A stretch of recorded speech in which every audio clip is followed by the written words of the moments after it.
Hey guys, welcome back. So I have been away for a while, but I am back and I'm back and I'm gonna stay here. So yeah, today's video is gonna be about picking the right studio. And when I mean picking the right studio, I mean picking the right studio.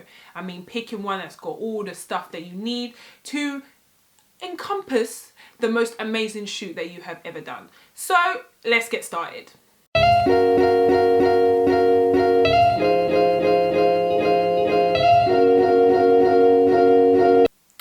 So guys, today I will be talking to you about picking the right studio. As you know, the weather is changing. We live in the UK. For those that don't live in the UK, I am sure it is winter where you are, or autumn, because we're in autumn.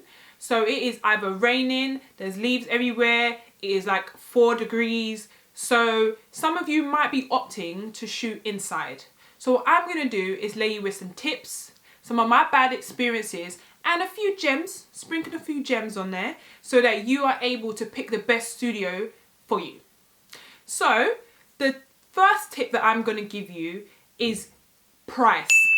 So I think sometimes what people think is you get a cheap studio, bargain.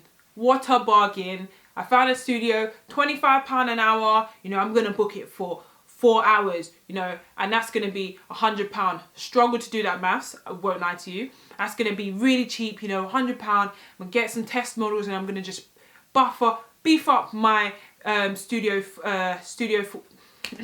and I'm just going to beef up my studio portfolio. No, I'm sorry. You're going to get to that studio and it's not going to be value for money because it was £25 for the space, but that didn't include the lighting and the backdrops. So now you have to pay additional charges. And then also someone ripped the backdrop, so you have to pay for that as well. So think about value for money. The way I want to frame this is like, that bread that you get in the reduced aisle, and they all have that yellow sticker when you go to Sainsbury's. They have the yellow sticker that says reduced 20p. Used to be £1.20, now it's 20p. You're thinking, bargain. No, that bread has a rip in it, air got to it. The bread is actually stale. You're paying for 20p stale bread. It's similar to the studio. Don't think that you're getting value for money because it's cheaper and you get more time in the studio. But in fact, when you get to the studio, it's not what you thought it was. So I would say invest in a slightly more expensive studio or an affordable studio that has everything that you need. I've been to studios, I've been to 2 studios, £30, and one was not worth £30, it was more like 10, and the other one should have been like more £60, but it was £30 because it had everything I need. So price isn't everything. Look for the price that suits your budget but also suits your project, because you don't want a studio that's too cheap and don't have the things that you need to create the images that you want, like these. Tip number two. I didn't do number 1 before, but I'm going to do number 2 now, and then I'll do number 3 after. So tip number 2, location. Let me explain something to you. You might not think that this is important.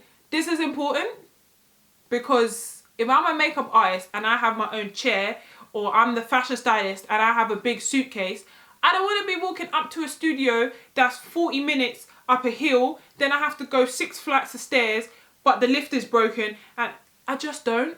So think about collectively your creative team. You might be fine as a photographer because, you might drive, or, it's accessible for you. You might get an Uber, someone might pick you up or whatever. You might be able to get there, but think about your whole team. Think about the location in which you place the studio.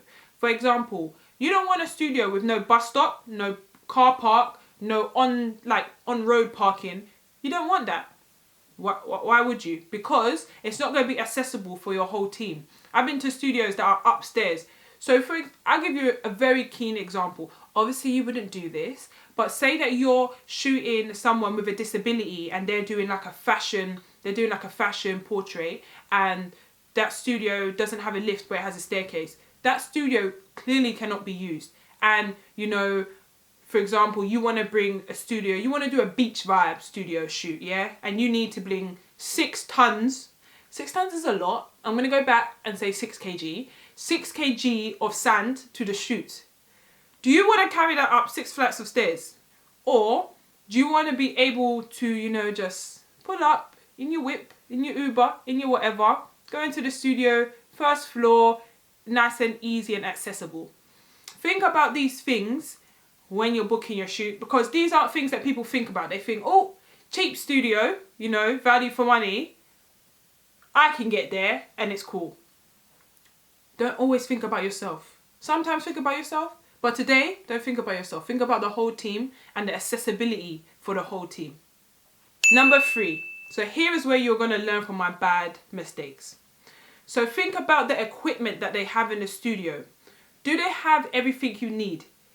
The thing you're going to need when you go to the studio, when we're talking about equipment, continuous lighting, depending on the shots. If not, you might want strobe. You might want continuous and strobe. So think about how many lighting boxes they have. Do they have 2, 3, 4? What does your project need? Also, do they have a wide array of backdrops? You don't just want black, grey, white and orange. I don't know, people always have orange. Well, it depends on the shoot, innit? But you might want an array of colours. You know, on a day you might be thinking, yeah, I want to shoot this model with the grey. But now I got to the studio, they actually have mocha chocolate brown. So I want to shoot her in brown now. Have some versatility. You want a studio that has equipment that allows you, you know, to, you know, let your creative juices flow. That's what you want, you know? That's what I want you to want, and that's what I want for you, you know? So think about the backdrops that you have, the studio lighting. Also think about the space. What's in the space? Do you have an MUA and a hairstylist? If so, they're gonna need a space to set up. A nice little space for them, you know, with either a ring light. Some studios are nice and they have a ring light for the makeup artist when they're doing the makeup. It might not be essential. Makeup artists might bring your own. Communication with your creative team is important. Or, you know, do you need plugs next to the station so that people can do hair? I'll just say a disclaimer, I've never actually been to a studio that doesn't have plugs next to the makeup artist chair. So that one you could just kind of rule that out, but you know, it's just a thought. You know, you got to think about everything. And also, if you have a fashion stylist, you know, is there a nice little clothes rail so they can set out the shoot, you know, nicely. They can set out the outfits, you can see the flow, everyone can see the flow, and everyone knows the flow of the day so that you get all the shots that you need and your team needs for the project. It's important. The final thing that you're going to need equipment-wise would be a Bluetooth speaker. You underestimate the need for a little bit of music in a studio. Get the vibes going when the shoot is on. Depends on the type, you know, depends who you work with. Some people might not like music, but me personally, if you see my shoots, I like a little bubble, you know, I like a little music, you know, so... And usually my clients appreciate that, you know, especially if they're nervous, because some people are a bit nervous. Don't assume that everyone is cool in front of their camera because they are not.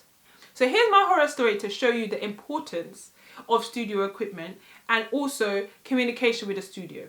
So I went to the studio, I booked it really cheap, £35, somewhere in South or whatever. I'm not going to name and shame anyone, but I was like, what a bargain.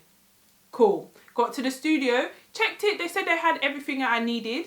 Day before, you know, follow up, blah, blah, blah. Got to the studio. Why is the light broke? Sir, how do you expect me to take my photos if half of your lighting equipment don't work? Can I get a moment of your time to discuss why the lighting in here is broken? So I've paid you for a shoot and the light don't work. Obviously on the day you have to make do. But I'm telling you, I've paid my money and the lighting has broken. And I said, sir, can I speak to you about this? He said, oh yeah, someone else broke it still. Bruh. You want to tell me that? You have my details? You didn't want to tell me that before I came here? Ma'am, just someone chat to him. You didn't want to tell me that before I get here? Okay, no worries. Horror story number 2. I went to a studio. One light was broken, so it was hella dark in there. When I say light, I don't mean studio light. I mean the lights inside of the studio. The building lights was broken inside of the studio, so it was dark. They had this kind of dark, creepy feel. Also, the studio owner was part using it as a storage container. So it had all of these weird had a piano, you know, and these weird kind of items in there that were not necessary, and I could have used that space for free space. The dark and gloomy. Final thing was, no, not final thing, because it was also cold, and the heater that he gave us was broken, so the shoe was cold. Final thing, there was a cat in there. I am an animal person. I like animals, but cats I'm allergic to. It's not the cat I'm allergic to, it's the hair of the cat. So he didn't want to ask if anyone was allergic to cats or if I wanted the cat watching me for the whole shoot. Because sometimes cats are a bit scary, but that's cool, whatever. So the cat was just in there walking around, and there was cat hair everywhere, and I was just like, bruh. You want to take the cat out? It's not even, is this the builder's cat, or is this your particular cat? You can't take it out with you, or okay, no worries. There was a cat in there, and you know, it was just a weird space, but I try and make do with whatever I have. It was a weird space. It's not one I would recommend. I'm not going to tell you who it is, but it was just weird. So think about what they have in the studio. You know, spacing, what do they have for your MUA, hairstylist, what lighting do they have, what backdrops do they have? You know, what kind of space is it? Also, what I have found is the best studios are usually run by photographers or someone who knows a bit about photography, just because it's like they take a little bit more care with the studio, because it's kind of like they've emulated a studio around what they would want, their needs, and they kind of know what photographers or other people will need from a studio. So those ones are usually the best studios. But I will let you guys know my favorite studios later, show you their Instagram and stuff, and you can go check them out. So stay tuned for that. My fourth and final tip is size. What you do not want is a studio that is too small to encompass your big ideas. You don't want a team of 20 and the studio is like an 8x10 cell and you all can't fit and you have to stagnate it and whatever. Think about the size of the studio that you need for your shoot. I don't know why I keep doing this but thing. Think about the size of the studio that you need for your shoot. Do you need a big size studio? Do you need a small size studio? What do you need for your shoot? Usually people are right with a smallish size studio. I've been to a range, some really good ones. I've been to a range, and to be honest, a small-ish size studio or a normal size studio you'd be fine with, and that should fit everyone in there. Obviously, due to Corona, you can't have 20 people in a studio, so don't go and have 20 people in a studio and then come and blame me for my YouTube video, because it's not what we're doing. Cool.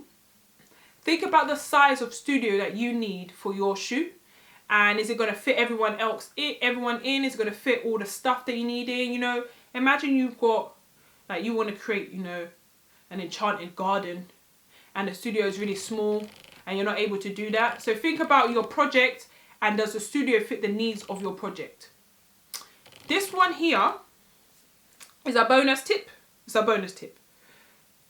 You can, you know, go to the studio for a tour and, you know, get a feel for it before you book. I would suggest this. Obviously, in this new Corona pandemic virtual age, you might have to do virtual tour like they're doing with the houses. You know, the houses. They're doing the virtual tours. So you might have to do a virtual tour of the studio. But if you're able to go in and see the studio before you book it, this will give you peace of mind, so you know what you're walking into. You don't want to walk into a bomb site and, you know, you thought it was going to be the Hilton Hotel. I don't know. It's totally different, but whatever. You don't want to walk into the studio and you're thinking, yeah, this is what it looks like because the pictures online were sick. And then you go to the studio and it's nothing what it looks like in the pictures. Pictures can lie. Coming from a photographer, pictures can lie. So, I did promise you my favourite studios, so here they are. The first one is the Lounge Studio, my all-time favourite studio, just because, mainly because it's close to my house, 10 minutes down the road, but it has everything you need, run by a photographer. She started off with one when I first started using the studio. She now has 3 studios. She teaches photography, beauty classes, all these other great stuff. and her studio is just crisp and clean. She's got an array of backdrop colours. You've got your greens, your browns, your oranges. You know, she's got her studio lights. She's got different lighting heads. It's a crisp studio.